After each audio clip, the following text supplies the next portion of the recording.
Yan, okay. Good afternoon mga partners. Tutorial tayo paano kukunin yung ating widget code sa Talk2 para mai-add natin sa ating Visionaire landing page. So, libre lang po. No? Pumunta na kayo sa Talk2. No? Ito yung website niya, talk.to. It is a free no? uh, communication tools, communication app dahil may app din yan.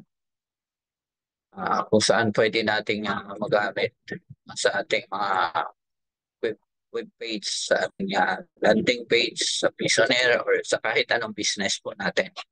So, para makagawa ng account, email lang ang kailangan, mag-sign up lang kayo, then mag-create kayo ng property.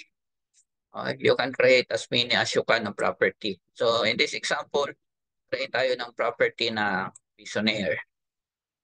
Bahala kayo, pwede nyong i-name yan. Okay, then, uh, ito yung kung makikita ninyo sa inyong settings administration. May mga tab dito, dashboard, yan. Okay. Inbox, non-contacts, knowledge base.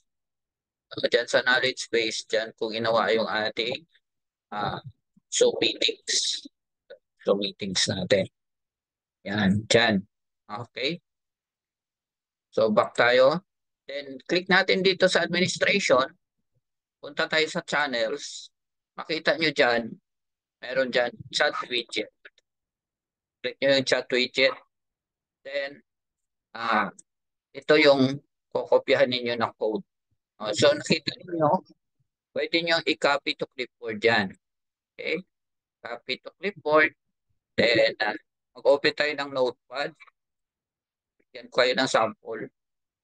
So, notepad. Yan, tapos i-paste natin dyan.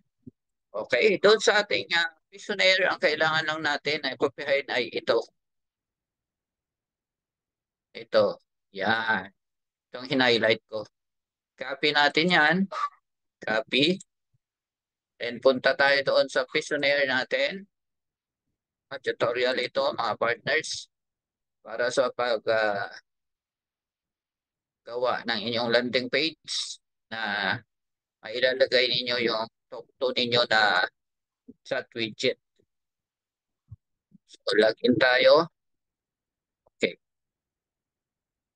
So, nakopy na natin. Punta tayo dito sa profile, manager, then customize landing page. So, Facebook profile. So, ilagay nyo yung FB link ninyo. Yan. Tapos, pwede kayo maglagay dyan ng mga videos, YouTube video ninyo. Yan. So, lagyan nyo ng title. May title yan. So, akin, hindi ko pa nalagyan. Then, mga phone number ninyo, WhatsApp, Viber number, Telegram username. So, dito, sa Talk2, yan. Dito sa box na ito, dyan nyo i-paste. Yung, so, burahin ko muna. So, delete. Kasi blanco yan. So, i-paste natin dito yung code. Yung code na pinakita ko sa inyo. Ito. Embed code ng Talk2. Yan. So, once na-paste na ninyo, click ninyo dito, update details. Okay. So, back to main tayo. Yan. So, ang customized landing page ninyo, ito yung address. So, yan yung ibigay ninyo or i-post. So, pagpasok nila, yan. Pagpasok ng pag-click ng mga prospects natin, yan. So, meron na.